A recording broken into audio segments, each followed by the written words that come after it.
Welcome everyone. Today we are going to talk about levels of consciousness. So this is like an awesome topic that when I first discovered it, just like blew my mind away. And as you can see here, we have like the map of consciousness. And this was discovered by Dr. David Hawkins. And all of this information is from the book Power versus Force. I will share it later on. So after this session, if you're more interested in more details about what we're discussing here, you can go and read the book. It's just like beyond amazing. Okay, and let's talk a little bit about spirituality. You know, it's like terms that like we hear like all over the place. It's like blown away, and I kind of feel, to be honest, that in most like places it has really, like lost its meaning. And what do I mean by this is people have this like tendency to take this like spirituality as an emblem or as an identity. You know, like, oh, I'm a spiritual person because I do blah blah blah. Right? You know, I have crystals or I do yoga or anything like this. Okay, spirituality in itself, by my personal idea, it's not about, you know, like having something or doing something. It's about consciousness. This is what I believe like spirituality is about. It's about consciousness and growing your consciousness for you to perceive more and to understand more. One last thing, because I always forget to say this, don't believe anything I say. Okay? keep an open mind. Okay? Listen to the information. If it resonates with you, take it. If it doesn't resonate with you, throw it away. So you're free to choose whatever information you take. So there is no forcing or anything. Okay, so yes. Spirituality is about growing your consciousness. Now, what is consciousness? Like this is the hardest word in science, in spirituality, in Buddhism, in everything. How my perception of consciousness, so this is just my point of view, is that consciousness is a mix of knowledge and awareness. Now, what does this mean? You know about something. For example, you know about the functions of your body, or that your body needs to detox, and then this is knowledge, and awareness is you're aware that you need to detox. So it's like two completely different stuff. Another example is you know about God or source or universe or however you want to call this, and then you're aware of God. Okay, two different dimensions, right? So this is more or less like what I believe consciousness is in very simple terms. Okay, this is not like the definition. You can have your own definition.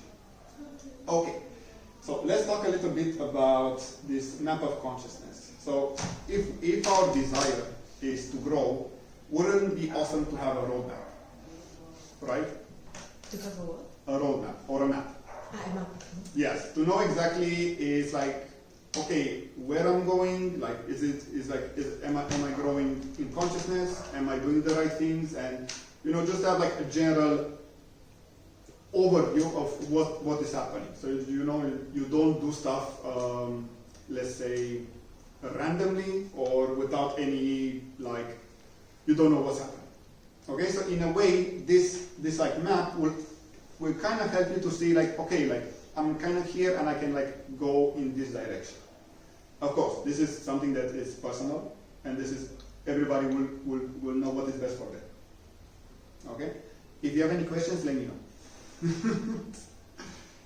So this is the map of consciousness, again discovered by David Hawkins, and he discovered this map of consciousness by discovering a tool called the kinesiologic test. By the way, there you have this map. So in case you don't see it, you can take one of those papers and, you know, just look at the numbers and the feelings and everything. Okay? So just feel free to take it if you need. Okay, if you don't see, you know, just take it and you can look around. Okay, so he discovered the kinesiologic test. So what this basically means is that our body has the ability to discern between what is false and what is true, what is positive and what is negative. And this is just like in very, very simple terms. He discovered that negativity or positivity has an effect on our body and more explicitly on our muscular system. So positive vibrations or positive fields, as he describes it, they have a tendency to strengthen the muscles of our body, and negative fields or negative emotions have a tendency to weaken our muscular system. And our body is so precise that if you say a false statement in the presence of somebody, their muscles will weaken without even then being conscious. Like if you really feel your body and if you're like really sensitive, when somebody says something that is not true, you will feel it in your body. And when somebody says something that is true, then you will feel it also in your body as like a contraction or an expansion. And we will do this test. After that, we can play around just to see like where we are on the scale of consciousness. Of course, everybody who wants.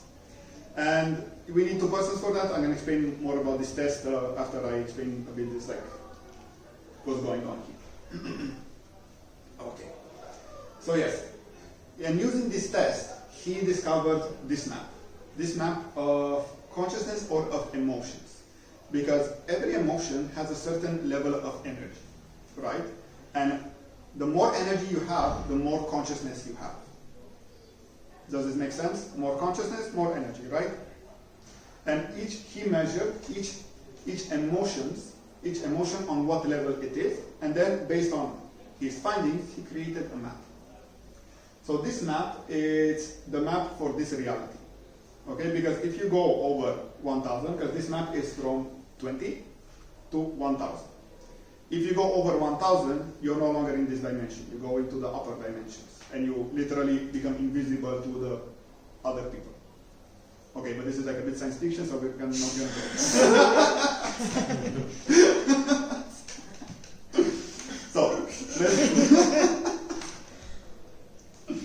So let me talk a little bit about the levels, and then I'm going to go more into details, because here at the level of 2000 is the big shift. But the big shift between 200. Yes, 200. At the level of 200, at the level of courage, here is the big shift between negative and positive, let's say, levels of consciousness. Okay? Actually, I'm going to start by that. So, as we know, we have this polarity of negative fields and positive fields, right? So, below the level of courage, you have the negative emotions or the negative fields. And this is the type of consciousness that is very limiting, and it's self-destructive in its nature. So this is the type of consciousness that keeps on taking, take till you self-destruct.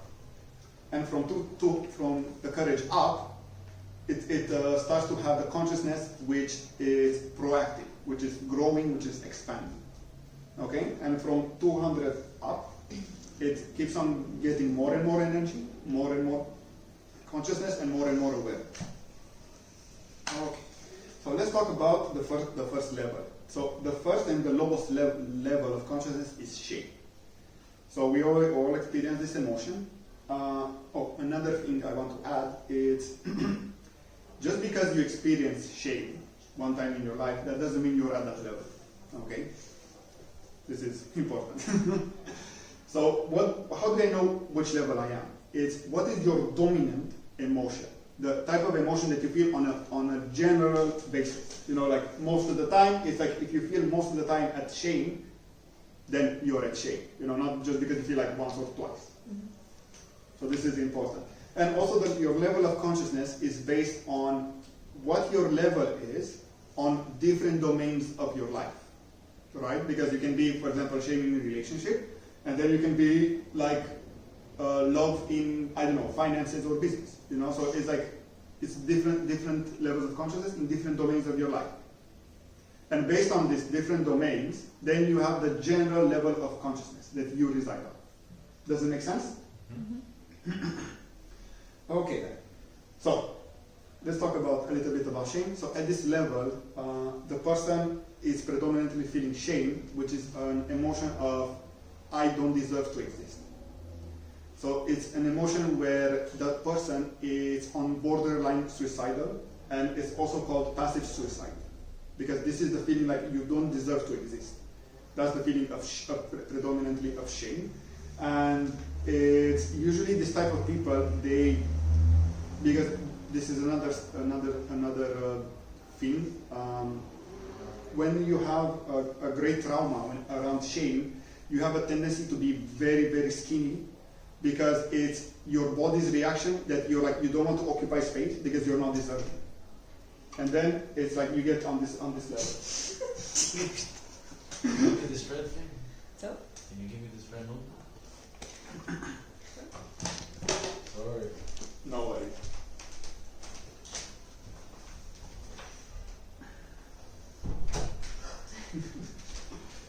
So yeah, this is the level of shame, and this is the lowest level.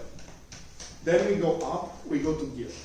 And as you can see, there is not much difference between guilt and shame, because shame is like you don't deserve to exist, and guilt is like you feel bad because what you did to others. So shame is about yourself, guilt is about other people, right?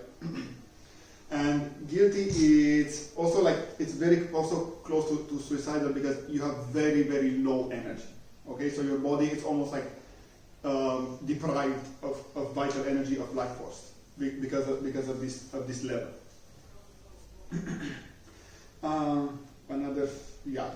So guilt is about others, and we also know that society, or I mean, you put guilt upon others. That's what exactly. This is what I wanted to say. Not that you feel guilty. Sorry. Not that you feel guilty. Yeah, you feel guilty. Like if you're at this level, you feel guilty. So you feel guilty. Not Yes, that you feel guilty. But you feel guilty for what you do to others. Yes. Okay. Mm-hmm. Like almost for your existence. And you don't want. Yeah. Mm-hmm. Yes, like that. And yes, as you mentioned, a lot of people are using these two emotions to control other people, Mm-hmm. by shaming people and by guilting people. Mm-hmm. Okay, Mm-hmm. and it's a method of making other people lose their power. Okay, because if I want you to do something, I will shame you and guilt you till you do that. That is a way of control. Mm-hmm. Like this is like the way that society, like in a way, tries to control you Mm-hmm. to do something that maybe you don't want. Mm-hmm. And it's terrible. I mean, like it's, yeah. Okay. Then we have apathy. Yes, you wanted to say something? No, it just made me think of the narration of guilt for not getting vaccinated. Yeah. That they make you feel guilty because you put other Yeah, people at risk. that's also a method that most people are using. But yeah, this is because it's like trendy in our times. Then we have apathy. So apathy is basically you don't have the will to live. It's like depression, and when you're in apathy, you don't have any will to do anything. And as he described it in the book, when you're in this state, you are a burden to other people. So for example, when somebody is at this level of apathy and they come in the room, it's like you feel like it's like you're drained, because in a way they take energy from you.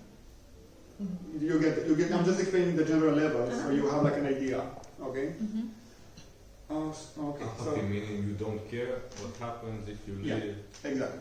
That's you're it. tired of the game, so you're afraid not to take action. Yeah. Yeah. It's like giving up. Exactly. Next we have grief. Grief is about losing people, sadness, depression, and usually, as he said in the book, that if a person has in the childhood a lot of experience with losing people, they will tend to have this emotion of grief imprinted on them, and this may lead to depression and to like unwillingness, because again, it's very low emotion. Then we have fear. So fear is, we all know it, especially when we're stressed. That is the emotion of fear. Fear sometimes is good because it helps us to protect ourselves from certain situations. Right? When a bear comes to you and you're afraid, it's good because then you run. So fear is good in its survival mechanism. However, people who are at this level of consciousness, they are afraid of life. So they see life as a trap, as a contest, as something very dangerous. And usually fear is a very good tool to control humanity. Because when you're in fear, this is like a side topic, when you're in fear, you no longer think. Okay? Because all of the energy that is should be in the prefrontal cortex is going into the reptilian brain, into the very old parts of the brain. And when you're in this part of the brain, when you're operating from this level, you no longer think, you're just reacting. What does this mean, reacting? If a tiger comes now from the door, you're no longer thinking like, okay, left or right. You're like, boom, directly out of the window. You know, that is reacting. Does it make sense? Mm-hmm. Yeah. So this is the level. This is the level of fear. Did somebody come? Yeah, to yogi. Okay. I love her.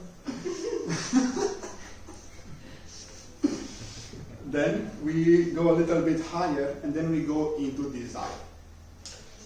So, yeah, desire. Desire. Do you want to check? Just to be sure.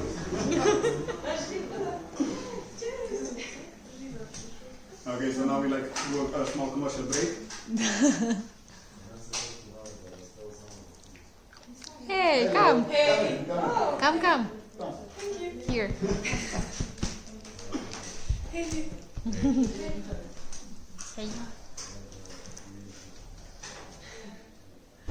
Nice. No, I know, it's the singer. Okay, so welcome.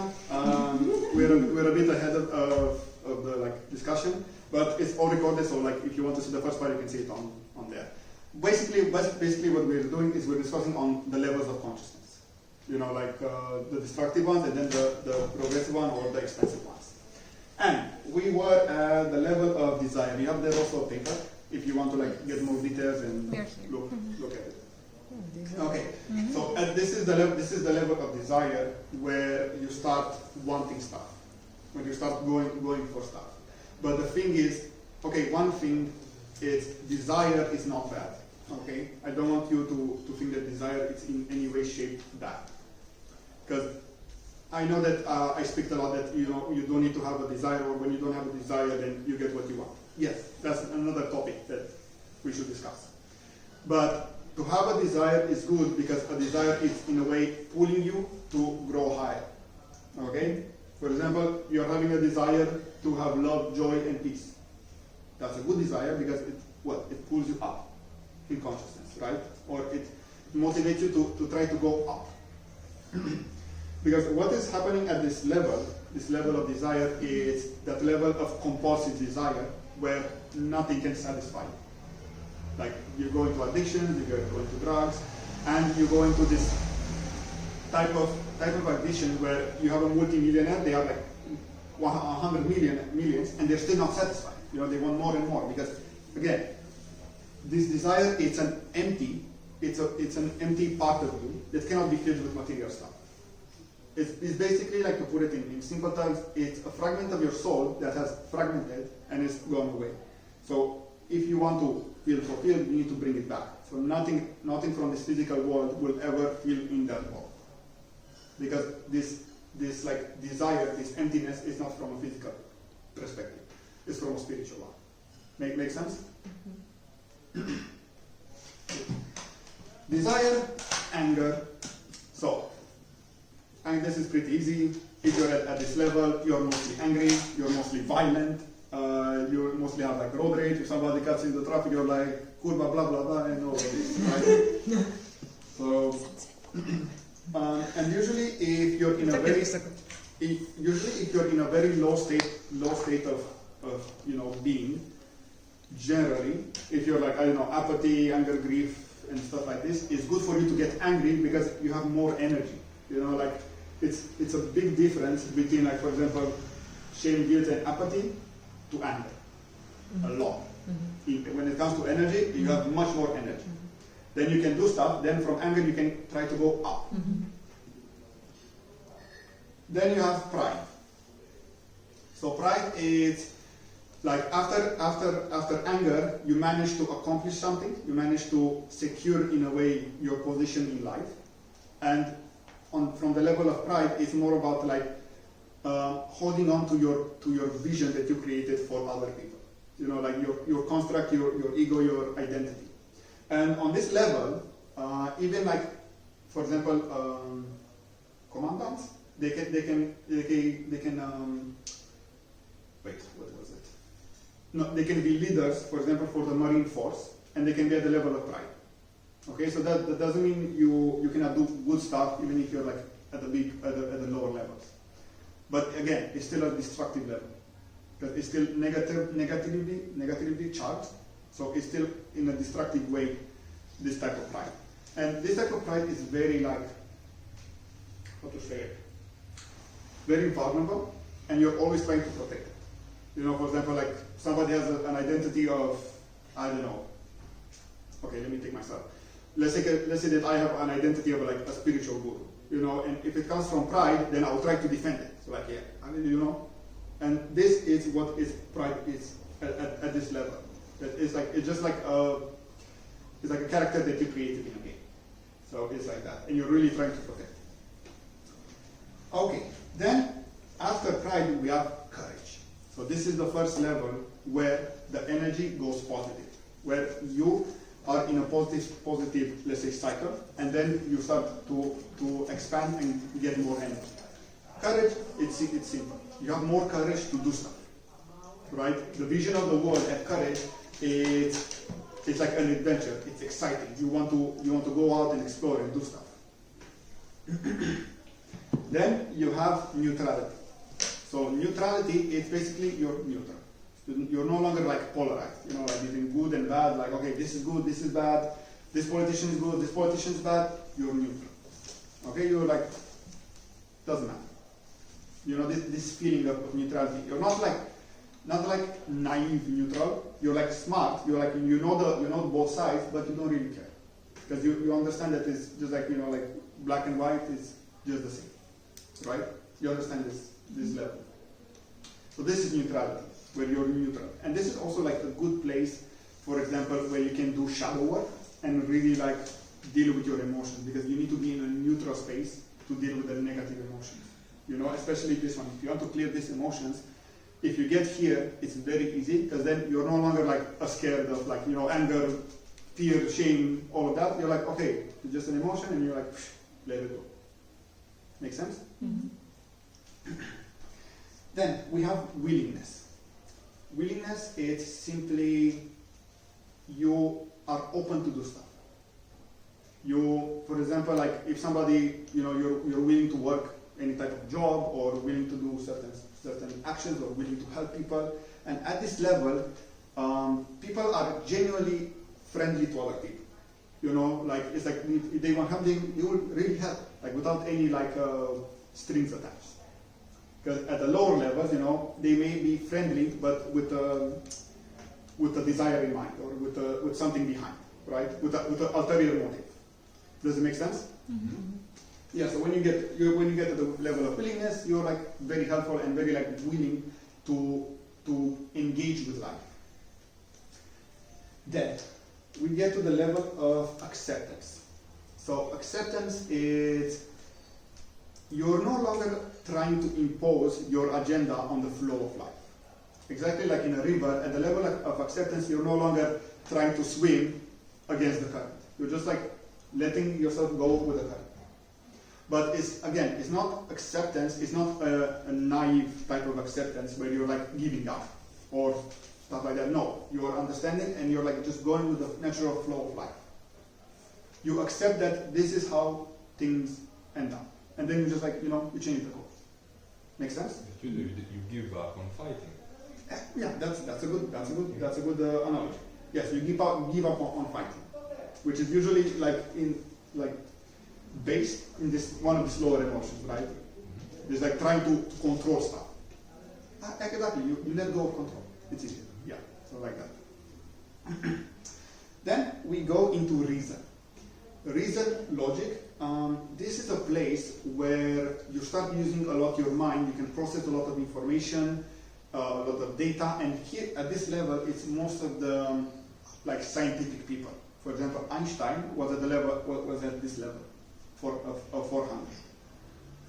because he was playing with ideas, playing with different scientific data. And here is a lot of logic. However, there is a downside to this, because at one point, if you want to go higher, if you want to go from reason to love, you need to let go of logic. Okay? Because in a way, from courage to reason, your life is linear. And what does this mean? It's you more or less you can plan your life. Everything good with the video? Yes. Okay. You can plan your life. Everything is like step 1, step 2, step 3, step 4, and in a way, you can get to reason, and then you can map your life in a way. Does it make sense? From love up, your life becomes non-linear. What does this mean? It's things don't happen in a fashion that you can not prevent. Wait, there is this word. Okay, I think I lost this word. No, at this level of love, it's something like your life is a series of coincidences and of good luck. For example, like synchronicity, yes. For example, if before you were thinking of becoming a lawyer or having a lot of money, you'll be like, okay, law school, step 2, step 3, and then you're a lawyer. It's a linear progress. When you're at the level of love, you just go with what you feel, and then one thing leads to another, and then you're like much better than you expect. So this is non-linear. You cannot predict it. Okay, this was the word. You cannot predict what's going to happen. You just need to trust the universe that it will take you where you need to go. Make sense? Mm-hmm. And this type of love it comes from the heart, and it's unconditional, unattached, and unchangeable. It's not the type of love that we have, for example, the sexual type of love, which is very conditional love. Okay, it comes from the heart. It's unattached. It's coming from nowhere. Okay, it's not coming from something exterior. It's coming from it's like a river that continuously flows. Then from love we go to joy. So the more love you feel, the more you love people, the more you generate, then you will get into a feeling of joy, of inner joy. And this one will persist more and more. And from this level, from what I understand, you have a lot of tolerance, and you no longer really care about what's happening on the outside, because you feel so good on the inside that it doesn't matter the outside circumstances. And from what I know, if I'm correct, I'm not sure about 100% sure about this, but I think I need to read the entire book again. If spiritual masters or spiritual teachers, they start at the level of joy. This authentic gurus. They start at the level of joy, and you can actually measure them. To see okay, is this spiritual teacher really the real teacher, or is just somebody that is good at marketing? So this is something that you can test. Then, but from joy you go into peace. This is complete inner peace, complete stillness. In this state, everything is going your perception of life is actually slowed down. It's like you're living slow motion.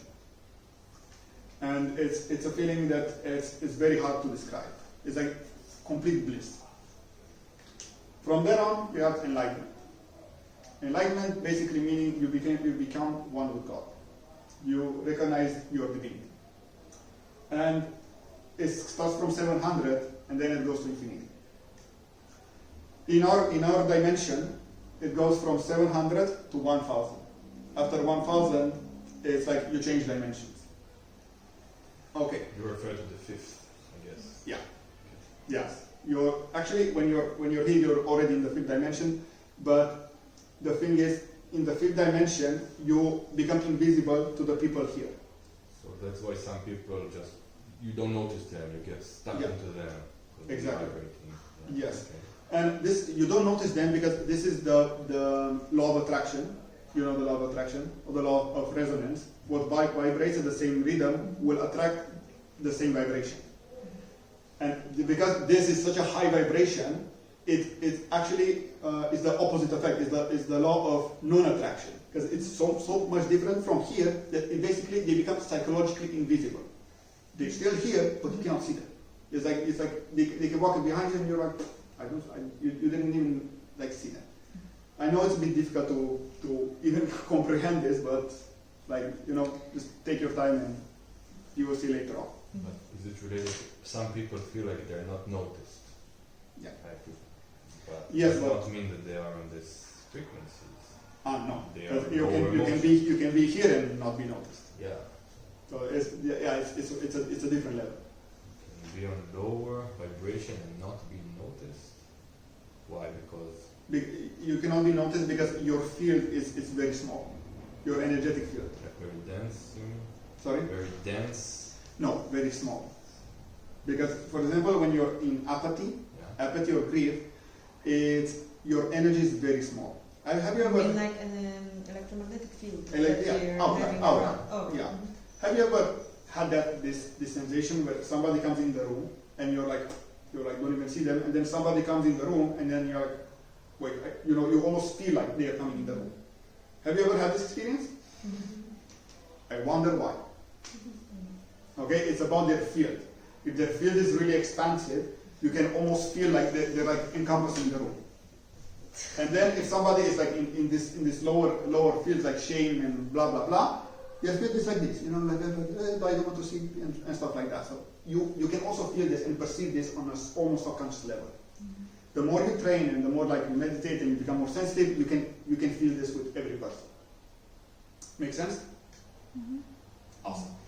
Okay, now let's talk about the bigger picture of this. So you see here these numbers, right? Like 20, 30. These numbers are not like, for example, from 20 to 30 is not 10 points. It's not that. It's logarithmic. What does it mean, logarithmic? It means that it's 10 to the power of 20 or 10 to the power of 30. Okay? From this level to this level, it's 10 zeros difference in power. Make sense? You understand it? No. With logarithmic, like the function goes like this. You mean that it's like it goes like. No, like logarithmic, it's not 10 points. It's 10 zeros. Yeah. So, for example, you have like 1 and you have like 30 zeros. 30 zeros behind it. So it's like, I don't know how many trillion, billions. And Yeah, that's what I'm saying. Like if you want to draw it, then the logarithmic it goes like this. yes, it's like it Like expands this. it expands a It lot. goes like Yeah, this. So exactly. it's like each time it's. Yes. But what is the potential? exponential? That's it? Sorry. Does the exponential go? Yes, what I want to say through this is like the difference in energy, the difference in emotion. But what is the unit? Jednostka? Is it unit? You know? What is the unit of it anyway? Like, Well, to be honest, the unit is in millivolts. Okay. But it's like this. That's like if you want to go into that, it's like super scientific. He actually measured it and explained it, but I'm trying to put it in a way that you just like understand the bigger picture. And then if you want to go into the details, you can read the book. No, it was more like that maybe Yeah. actually it's enough to look at it that way, like just to know that there is a difference, because I don't know if it changes a lot for us to know the unit, so. Yeah. No, it's what I wanted to say through this. It's even a few points of change, it's a big difference. Okay. Because it's like, for example, if you grow 5 points, that's 5 zeros. Like your energetic field grows a lot. Because you grow 5 points here, and then actually, like the variable is here. I think it's better to, I don't know, Yeah. grow it. Yes. Because it's not linear, it's like Exactly. Yeah, like this. oh, Yeah. Yes, it's logarithmic. Yeah. That's how I. But it's good to remind because Yeah. some people maybe don't. Yes. It's like it's exponential. Okay. So that's one better. unit here goes. Mm-hmm. Okay, and what I wanted to say with this, okay, another thing is, yes, we have these two levels, and that's why the book is called Power versus Force, because here at these lower levels, below 200, your life is by force, and here above 200, your life is you're functioning from power. Let me give you a few examples to understand this little difference. So. If you want to find a job, and you're below 200, you're working from force, you may need to send like, I don't know, 50 or 100 like CVs to find a job. You need to like force things. You need to like work a lot. and then maybe you find a job. When you're 200 up, then if you want to find a job, it's like, oh, a friend of a friend of a friend, you know, blah, blah, blah, and then you find a job. How did that happen? It's like you're working through power. Does it make sense? I hope I'm explaining it right. Okay. Yes, and from the level of power, it's expansive and it's progressive. You know, so like it's like you're growing and you're building. If you're operating from these levels, from the lower levels, it's a destructive pattern. Now, what I wanted to say with this, like this is more or less the approximation. Like 50% of the people are above 200 of the population of the globe, and 30%. 50. Ah. 1 5. That's a lot. Maybe. Could be better. 15. 15. 1 5. 15. Ah, Yes. 15, not 50. No. Ah, okay. 1 5. Okay. Yeah, I don't know.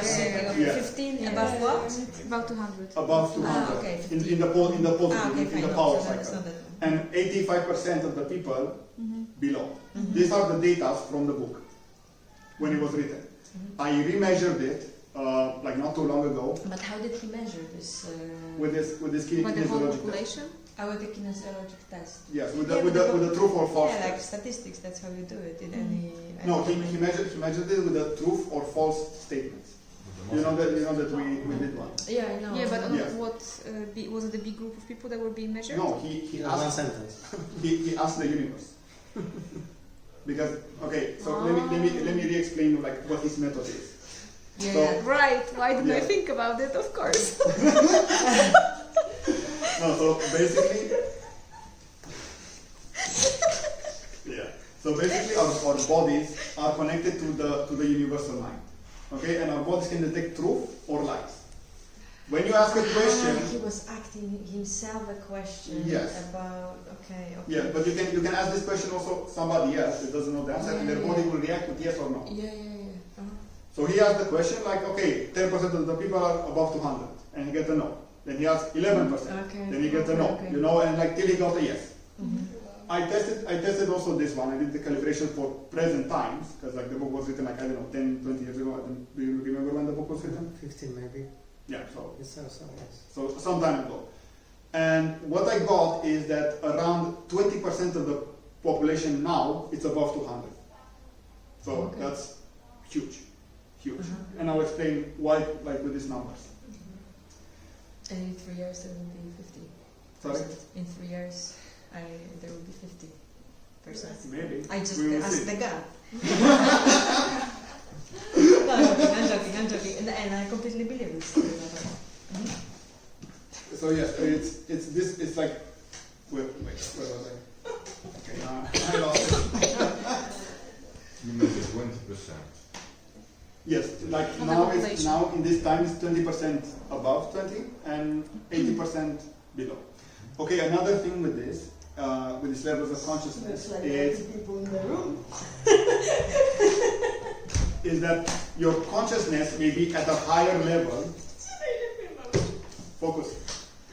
But Level of joy. Yes, also like this is it's connected with the chakras because it's the same thing. You know, like you see the rainbow and you see there the rainbow. It's connected with the same thing. If you're operating from a certain chakra, that's like more or less the level. Oh, yeah. What do you another mean you're thing- operating? Sorry. What do you mean by operating from a certain chakra? Like that's your point. That's how you see life. Because if you see life from the point of courage, that's you're already in the heart. Mm-hmm. Okay, you're no longer in the. Yeah, in but the, what in does the Meaning it that low- this mean is your you are in strongest the chakra? heart? Yeah. No, it's a level of consciousness. It's a level of consciousness where you are, and it's like that is your current active chakra. Not all of them are active? They're active at certain point. Because, for example, when you're in stress, the first one is the most active. Mm-hmm. Okay, when you love, like unconditionally, the heart is more So active. this is the one that's active the most in The most of the most of situations, the or the time. most the often. dominant one, the Okay. dominant. Yeah, yeah. Because then you can go up and then like activate more and more. Because like the masters, these like super enlightened beings, they're operating from this level, from the God self. So that's how they are operating. That's their like base reality, and that's how they are all the time. Let's say it means, yeah, exactly what we need to take time is like 95% of the time they are, let's say, in this Exactly. chakra. That's Yeah. what you mean by Yeah, operating from yeah, this exactly. chakra Yes. in time. And this is what I wanted to say. Like your level of consciousness may be a little, like maybe high, but also your body has a different level of consciousness. Okay, because like for example, you may be at love as a consciousness, as a realizations, but your body may be still at neutrality, because the body is usually like a few steps back, a few steps slower than your consciousness, than what you're aware. Okay, so what does this mean? Like, for example, in meditation, I get to peace or joy. I get momentarily there, but I'm not operating from there all the time. Mm-hmm. So that's what I mean. It's like I need to get my body to that same level. Does this make sense? Mm-hmm. Yeah. So this is a big difference between like having a certain level of consciousness and then being that level of consciousness, like embodying it, living it. Make sense? Mm-hmm. Okay. Good. Now, did I miss something? I'll come back to it. Now, also the thing is, if we want to grow spiritually or we want to grow in energy, do you know that the average person grows in one lifetime 5 points? Mm-hmm. 5 points of energy in one life. This is the average person. The one that like sits on the TV and like the average person. This is the increase in consciousness in one lifetime. So what I mean by this is like if you want to increase in consciousness, you need to search, put in the work, meditate, do yoga, do what is good for you. If you want to increase and go higher and higher. So that's what I wanted to say. Because it's possible for you to start from here, have like a bad experience, then clear, and then you can experience all of them in one lifetime. But you need to like focus on it. That's what I wanted to say. Okay, now we go to the interesting part. Who wants to change the world? Who wants to Change the Who what? wants to change the world? The world. The world, yeah. Do you want a better world? Yes. Definitely. Yes. Okay, how do we get a better world? Do we get it by changing others?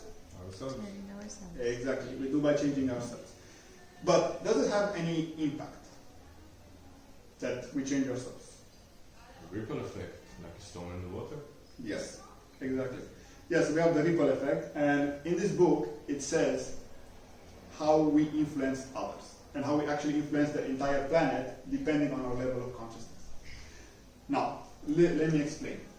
So basically, when you're at a certain level, because of the logarithmic scale, because of this expansion in consciousness, a person that is at the level of 300, which is around like willingness, counterbalance it, like let's say annulate.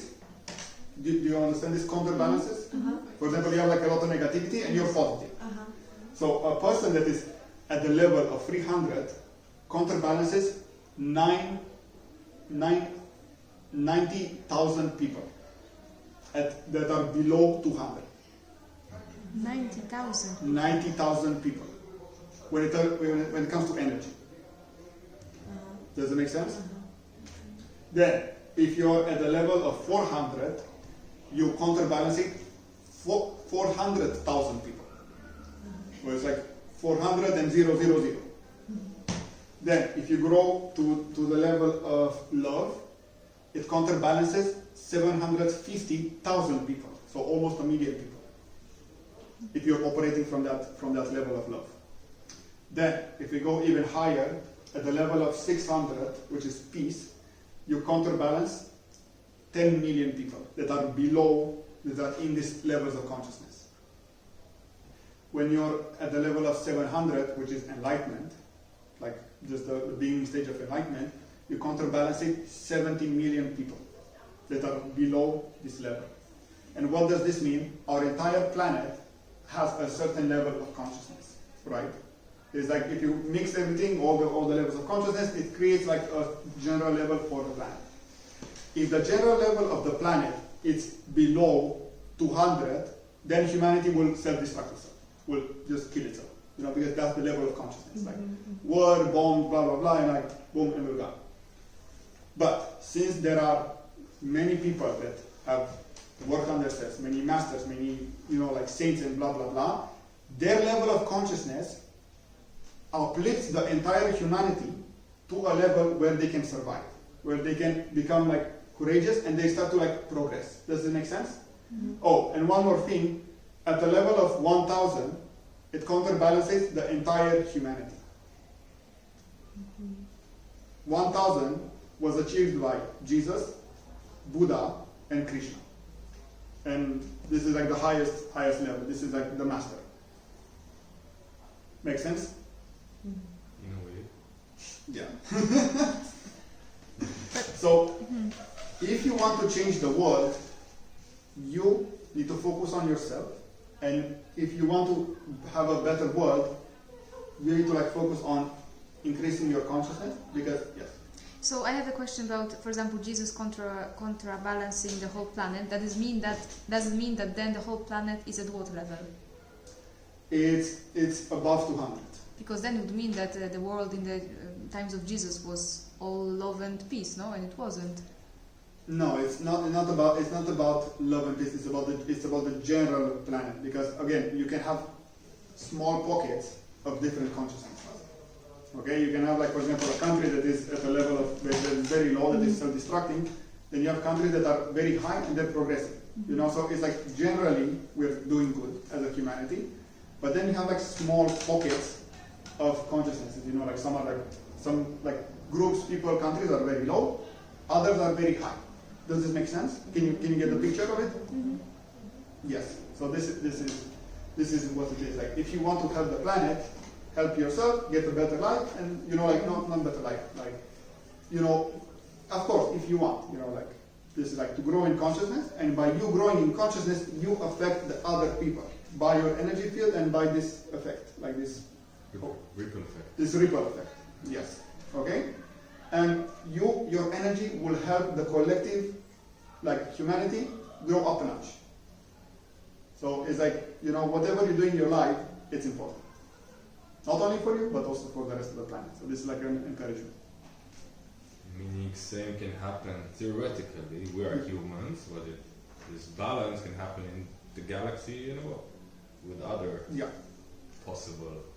Yes, we affect the, yes, it can go even deeper. Like, then we have like the solar system is at a certain level, and then like the galaxy, but it's like I think she focuses just on this planet, but yes, it can go like to infinity, like for sure. I think that was all. Yeah. Okay. Another example that I want to give. You know Gandhi? Yeah. Okay, he was measured when he lived at the level of 700. So he was enlightened. And at that time, he was fighting the English army or the British army, and he measured that the British army was below 200. And because he was at such a high level, he did what? Counterbalances 70 million people below 200. And in the book, he said that because of his consciousness, he in a way won this oppression, or won against this oppression, because his level was way too high even for, you know, that many people. Does it make sense? Yes. Yeah. So that's why, like, it's, you know, the more you grow, the more power you will have. The more healthier you'll be, the more power you'll have, the more easier your life will be if you grow in consciousness. So that's basically what I wanted to share. Okay, so I guess that's all, and now we can just like discuss, play around, and test. So you can.